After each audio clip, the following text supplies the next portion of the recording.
This day marks a significant milestone in our city's journey toward creating a vibrant, inclusive, and beautiful community for all. These new spaces are designed to connect our communities and bring people together, fostering a sense of unity and camaraderie. We may just see concrete for a trail, a spiral for a trail, a baseball field, and dirt, and that's it.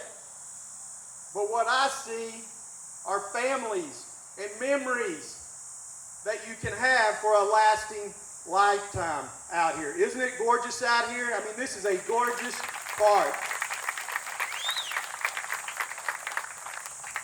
While portions of these projects are still under construction, we're thrilled to kick off the first reopening and share our progress with you.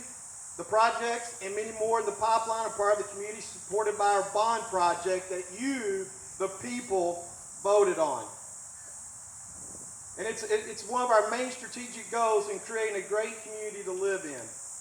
This goal reflects our commitment to enhancing the quality of life for all our residents through the thoughtful planning and dedicated efforts. These things, these parts, is what keeps a community together and stays unified during the most difficult times. So let's have this ribbon cut, and we'll do this real quick right over here.